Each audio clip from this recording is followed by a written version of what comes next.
Hello दोस्तों, स्वागत है आप सभी का इस वीडियो में। और आज हम पढ़ने वाले हैं जो है बुद्धि के सिद्धांतों के बारे में। जैसा कि पिछले वीडियो में भी हमने बुद्धि के सिद्धांतों के बारे में पढ़ा था, तो जो थ्योरीज हैं इंटेलिजेंस के रिगार्डिंग, उसमें 2-3 थ्योरी हम पहले ही कर चुके हैं। जैसे यूनिफैक्टर थ्योरी, एक तत्व का सिद्धांत जिसे कहते हैं, ये पढ़ लिया था। फिर बाई फैक्टर थ्योरी या 2 फैक्टर थ्योरी जिसे कहते हैं स्पीयरमैन की, और उनके ही जो है एक और थ्योरी थी जिसे कि त्रितत्व का सिद्धांत भी कहा जाता है, जिसमें उन्होंने जर्नल स्पेसिफिक और एक जीएस कंबाइन करके बना दिया था। मल्टी फैक्टर थ्योरी हमने पढ़ी थी थॉर्नडाइक की। तो एक थ्योरी जो आज हम पढ़ने वाले हैं वो है जो है समूह सिद्धांत, जिसको कहते हैं ग्रुप थ्योरी या ग्रुप फैक्टर ऑफ जो थ्योरी है, ये इंटेलिजेंस की ये थ्योरी किसने दी है? तो ये दी है थ्रस्टन ने। तो यहीं से स्टार्ट करेंगे group factor theory. Group factor theory यानी समूह तत्व सिद्धांत। तो ये समूह तत्व सिद्धांत जो है थ्रस्टन महोदय ने दिया है।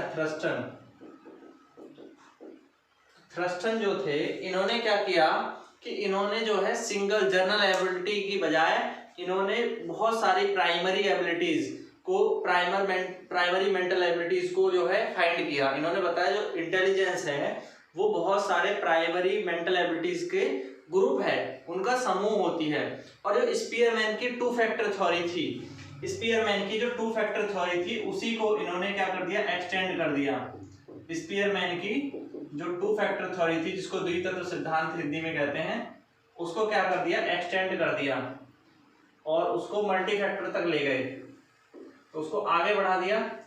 अगर पर्टिकुलर क्वेश्चन पूछता है कि मल्टी फैक्टर थ्योरी किसने दी है, तब तो आंसर हम करते हैं कि ये थ्योरी जो है मल्टी फैक्टर थ्योरी किसने दी है, ये थॉर्नडाइक ने। बट एक तरह से जो है इन्होंने फैक्टरों को बहुत सारा बना दिया, 2 फैक्टर से मल्टी फैक्टर, क्योंकि इन्होंने क्या किया कि बुद्धि में कुछ बुक्स के अनुसार आपको 13 तत्व, कहीं पे 11 तत्व, कहीं पे 9 तत्व बताएंगे। तो उनमें से जो 7 जो तत्व हैं यानी 7 जो फैक्टर हैं, उन्हें प्राइमरी फैक्टर माना गया है। तो 7 प्राइमरी फैक्टर के आधार पर इसको जो है हम पढ़ने वाले हैं। तो 7 प्राइमरी फैक्टर उन्होंने माने हैं। तो वो 7 प्राइमरी फैक्टर क्या होते हैं जो इन्होंने प्राइमरी मेंटल एबिलिटीज कंसीडर की हैं?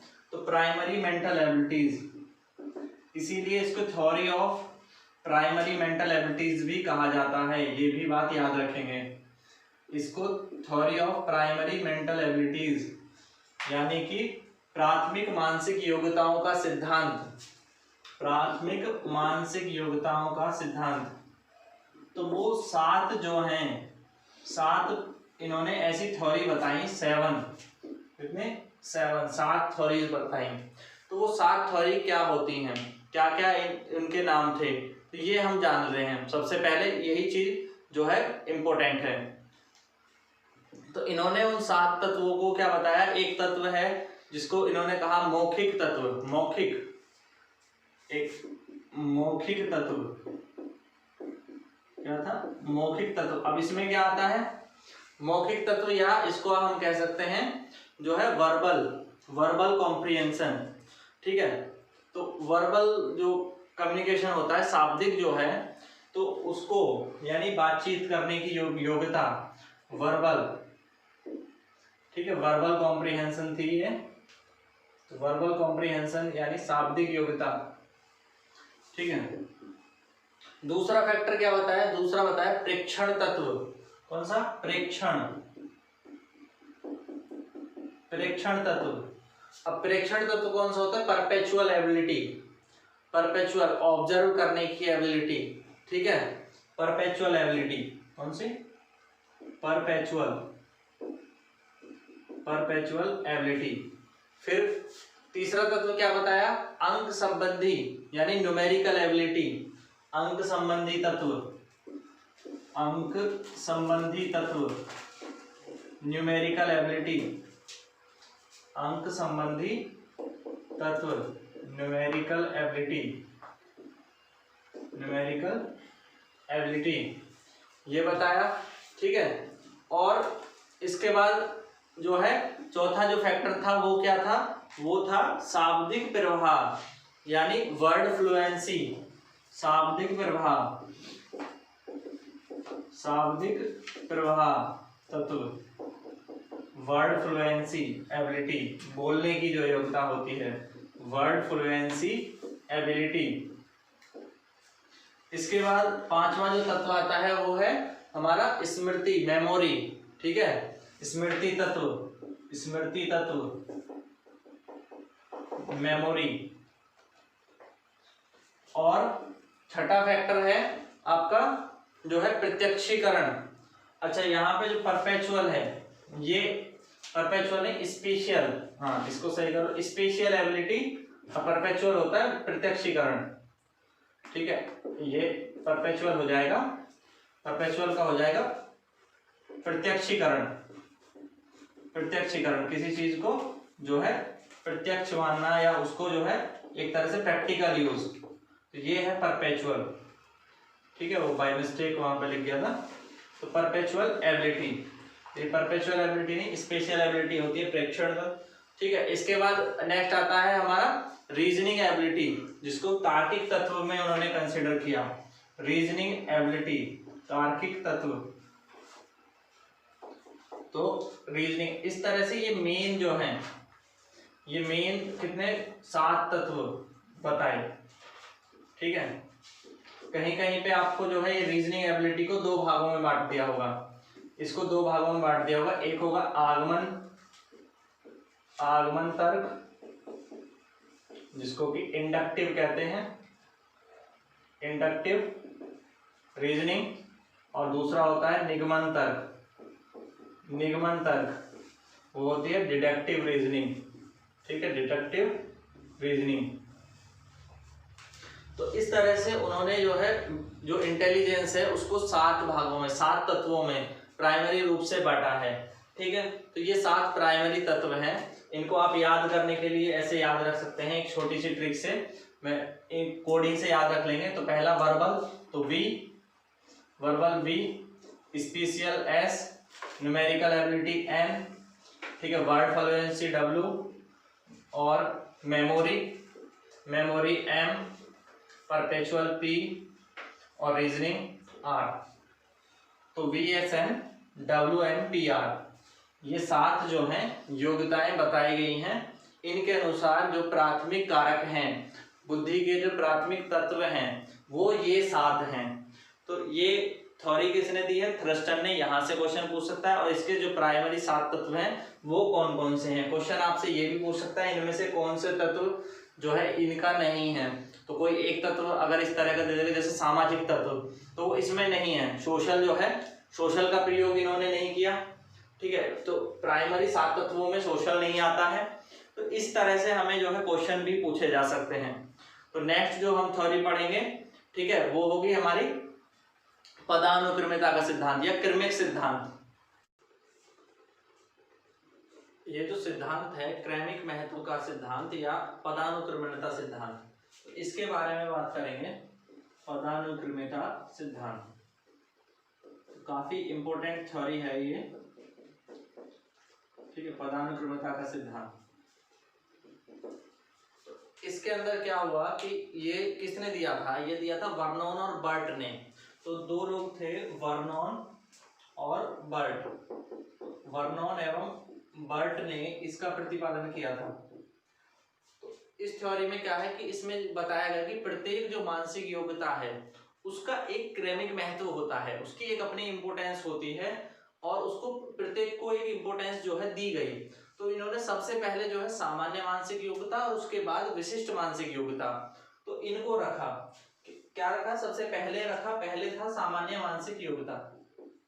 तो सामान्य मानसिक योग्यता एक मानी, और दूसरी मानी जो है विशिष्ट मानसिक योग्यता, विशिष्ट मानसिक योग्यता। अब इनको क्रम में बदला। क्या किया कि इसके महत्व को इन्होंने कुछ इस तरह बांटा कि यहाँ पे सामान्य मानसिक योग्यता को 2 भागों में बांट दिया। इसको 2 भागों में पहले बांट दिया। तो इसका एक तो 2 भागों में इसको बांटा। जिसको कि क्रियात्मक, यांत्रिक, प्रेक्षण और शारीरिक आदि योग्यताओं को यहाँ पे रखा गया। तो पहले में क्या रखा गया? क्रियात्मक, शारीरिक,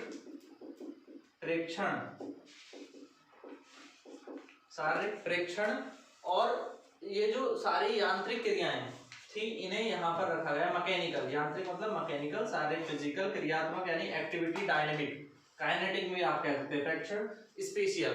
तो ये सारी जो योग्यताएं थी इनको एक समूह में रखा गया, सामान्य योग्यताओं के एक समूह में। जैसे हमने अभी पिछली थ्योरी में देखा था, तो ये सारी 7 योग्यताएं थी, इनमें से इनने 3 को एक ग्रुप में रख दिया और दूसरी योग्यताओं में जो है यहाँ पर शैक्षिक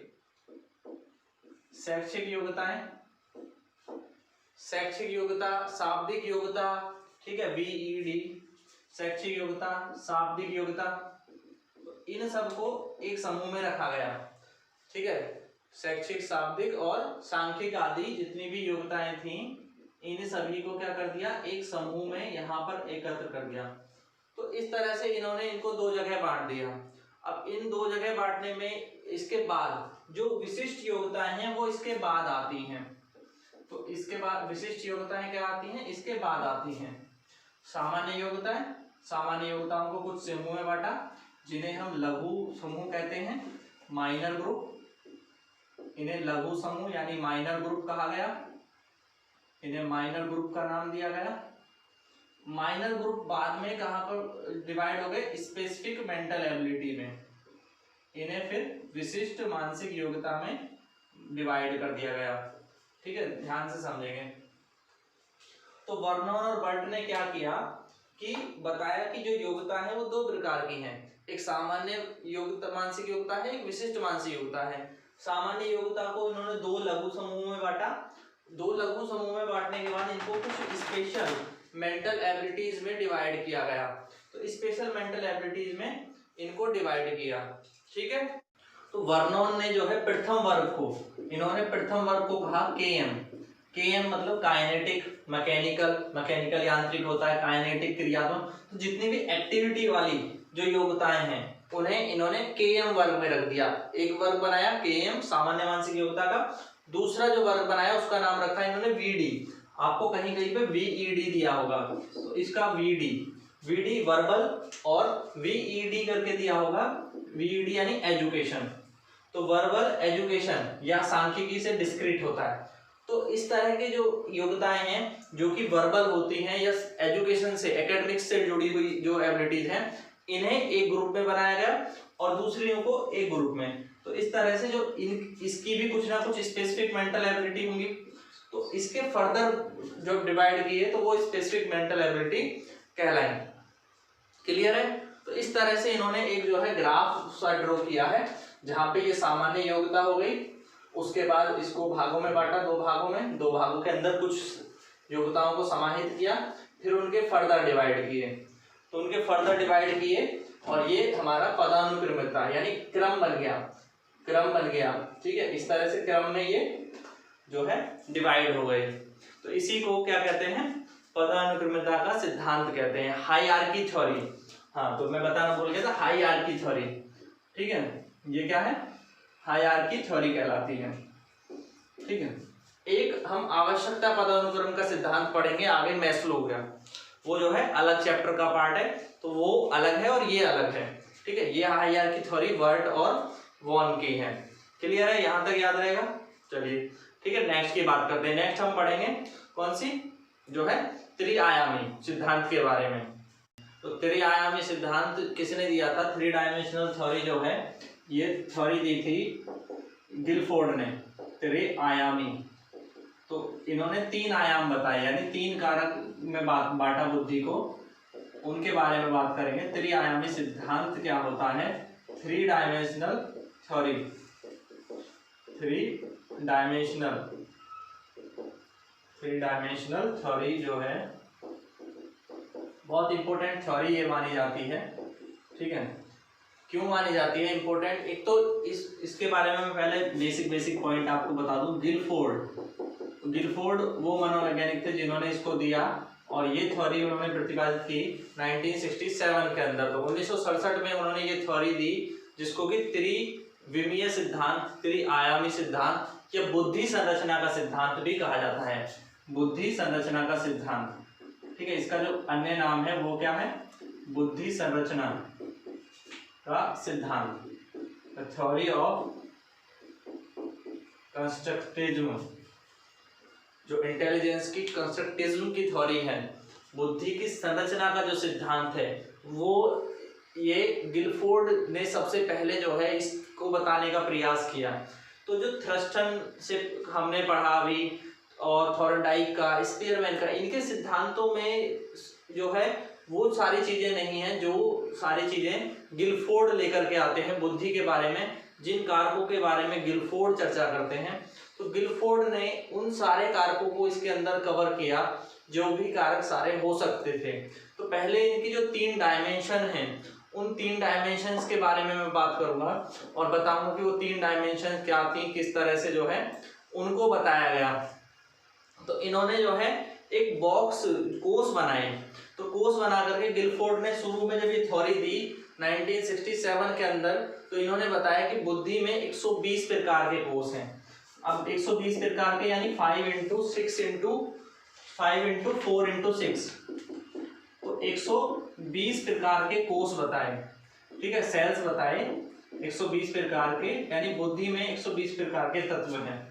और इसको जो है इन्होंने कब दिया था, 1967 में। तो सबसे पहले जब इन्होंने इस पर रिसर्च की तो इन्होंने 120 कोषों के बारे में पता किया। उसके बाद इन्होंने अपनी थ्योरी को और थोड़ा डेवलप किया और 1977 के अंदर इन्होंने इसको 5 × 5 × 6 यानी कि 150 प्रकार के कोष बताए। कितने, 150 प्रकार के कोष। ये कब बताया, 1977 में। तो 1977 तक अब कितने हो गए, 150 प्रकार के कोष। फिर आगे जब ये इसका अध्ययन करते गए तो इन्होंने इसके और 30 कोष नए खोजे। तो अब इन्होंने इस थ्योरी को 6 × 5 × 6 यानी कि 180 प्रकार के कोष, 180 प्रकार के कोष इन्होंने बताए। तो अब इसमें ये कब आया, ये आया 1980 के अंदर। ठीक है, तो पहली थ्योरी आई थी हमारी 67 में, फिर आई 77 में और फिर 1980 के अंदर। तो ये 3 इन्होंने जो है एक तरह से गिलफोर्ड के जो बॉक्सेस हैं, कोष हैं, वो कोषों की संख्या आपसे पूछ सकता है। तो गिलफोर्ड ने कोषों की संख्या जो है 1980 में 180 बताई है और 1977 में 150 बताई है, 1967 में 120 प्रकार बताए हैं। यानी बुद्धि के इन्होंने बहुत ही सारे भाग बताए हैं। तो इसीलिए इनके अध्ययन को काफी जो है व्यापक माना जाता है। जो इन्होंने जो स्टडी की वो काफी डिटेल में स्टडी की गई। ठीक है, तो अब ये जो 1967 के अंदर, 1967 में इन्होंने जो बताई 5, 6, 4, 5 × 6 4 × 6 120 प्रकार के कोष। तो इसमें किस तरह के जो है तत्व शामिल थे, तो इनमें पहले तो ये 3 है, 5, 4, 6, ये क्या है, ये है संक्रिया, विषय वस्तु और परिमाण या उत्पाद। तो संक्रिया, विषय वस्तु, उत्पाद, इस चीज को समझना है बड़े ध्यान से। आप लोगों को बहुत ध्यान से ये चीज समझनी है कि इस संरचना सिद्धांत में बुद्धि संरचना थी कैसी। तो इन्होंने जो बुद्धि की संरचना करी है गिलफोर्ड ने 1967 में, इन्होंने क्या किया, बुद्धि संरचना के अंदर, ये मैं बुद्धि संरचना लिखवा रहा हूं आपको। तो बुद्धि संरचना में क्या किया कि 3 तत्व, 3 भाग हैं। एक तो मानते हैं ये संक्रिया यानी एक्टिविटी वाला जो पार्ट है, मानसिक योग्यता, गणना की मानसिक योग्यता और ये सब जो आती है चिंतन की, तो संक्रिया। दूसरा ये मानते हैं विषय वस्तु को, विषय वस्तु को, ठीक है, विषय वस्तु। और तीसरा जो भाग है वो है परिमाण या उत्पाद। अब ये तो हो गई विमाएं, 3 विमा थी, ठीक है, परिणाम या उत्पाद। तो ये 3 विमाएं इन्होंने कंसीडर करी। अब इन 3 विमाओं के अंदर जो तत्व हैं, तो पहले के अंदर कितने थे, 5, दूसरे के अंदर कितने, 4 और तीसरे के अंदर कितने, 6। तो 5 × 4 × 6 इसलिए बोला जाता है 5 × 4 × 6, क्यों, संक्रिया में कितने हैं, 5। तो पहला क्या हो जाएगा, संज्ञान, पहला हो जाएगा संज्ञान, नॉलेज, एक्नॉलेज, ठीक है। दूसरा स्मृति, मेमोरी, स्मृति। फिर क्या हो जाएगा हमारा अभिकेंद्री चिंतन, अभिकेंद्री चिंतन, ठीक है, अभिकेंद्री, अभिकेंद्री चिंतन। चौथा होता है अपसारी चिंतन, अपसारी चिंतन। और पांचवा भाग इन्होंने बताया इसमें मूल्यांकन। तो ये 5 भाग किसके हो गए हमारे संक्रिया के, हमारे 5 भाग हो गए संक्रिया के। पहला संज्ञान, दूसरा स्मृति, तीसरा अभिकेंद्री चिंतन, चौथा अपसारी चिंतन, पांचवा मूल्यांकन। अब विषय वस्तु, विषय वस्तु के कितने भाग हैं? 4 भाग। तो ये 4 भाग क्या है? पहला भाग क्या कहलाता है? आकार्तिक, आकार्तिक, आकृति, शेप्स का ज्ञान, आकृतिक, विषय वस्तु कैसी? आकृति का ज्ञान। दूसरा सांकेतिक, सांकेतिक, संकेतों का ज्ञान, ठीक है, संकेतों का ज्ञान। बुद्धि का एक भाग है संकेतों का ज्ञान करना। अर्थगत, किसी का अर्थ जानना, मीनिंगफुल नॉलेज, ठीक है, अर्थगत, अर्थगत विषय वस्तु कैसी? अर्थगत विषय वस्तु। और चौथा व्यवहारिक। तो सबसे पहले जो 66-67 में जो काम किया उसमें 5 संक्रियाएं, 4 विषय वस्तु, अब 6 किसके? 6 परिमाण और उत्पाद। इसमें क्या आएगा? रिजल्ट में क्या निकल के आएगा? या तो इकाई, या तो आप यूनिट डिस्कवर करेंगे, किसी की इकाई खोजेंगे, 2 इकाई, या वर्ग, इकाई, वर्ग, और क्या क्या हो सकता है? इकाई, वर्ग, संबंध, प्रणाली, ये सारी चीजें जो है इसमें आती हैं। संबंध, कैसे? संबंध, प्रणाली, ठीक है, प्रणाली और संबंध, प्रणाली, रूपांतरण, रूपांतरण, ट्रांसफॉर्मेशन, ठीक है। प्रणाली होता है सिस्टम, संबंध रिलेशन को कहते हैं, रिलेशन को। और निहितार्थ, निहितार्थ मतलब पूरी एक समरी जब निकल के आती है, निहितार्थ, तो निहितार्थ। तो ये जो 6 पॉइंट हैं, तो यही जो थ्योरी है, बाद में इसमें जो है उन्होंने कुछ पॉइंट इंक्रीज किए, जैसे बाद में विषय वस्तु में एक बिंदु बढ़ाया गया और एक वस्तु संक्रिया में बढ़ाया गया। तो एक एक बिंदु बढ़ने से जो है इनके कोषों की संख्या बढ़ जाती है। तो ये जो है क्या शुरू में जो थ्योरी थी उसमें संक्रिया कितनी थी? 5 थी, ठीक है, याद रखेंगे। 4 विषय वस्तु थी और 6 परिमाण थे। तो संक्रिया क्या क्या है? संज्ञान, स्मृति, अभिकेंद्री चिंतन, अपसारी चिंतन और आपका मूल्यांकन। और यहाँ विषय वस्तु में अप्राकृतिक, सांकेतिक, अर्थगत और व्यवहारिक, ये 4 विषय वस्तु होती हैं। परिमाण में इकाई, वर्ग, संबंध, प्रणाली, संतरण और निहितार्थ। तो ये इस तरह से उन्होंने बुद्धि प्रणाली या बुद्धि संरचना को समझाया। तो ठीक है, ये बात समझ गए। अब डिटेल में अगर हम बात करें तो संक्रिया क्या है? संक्रिया मानसिक योग्यता के बारे में, ठीक है, विषय वस्तु जो किसी चीज के अध्ययन करेंगे उसके बारे में। और परिमाण जो है वो क्या हम सीखते हैं, तो परिमाण उससे जुड़ा होता है, उत्पाद, ठीक है। तो गिलफोर्ड ने इसी तरह से जो है बुद्धि के सिद्धांत को दिया है। और इनका बुद्धि का सिद्धांत जो है त्रि-आयामी सिद्धांत या बुद्धि संरचना का सिद्धांत कहलाता है। तो नेक्स्ट वीडियो में जब हम पढ़ेंगे तो कुछ अन्य बुद्धि के सिद्धांतों के बारे में। Thank you guys, thanks for watching.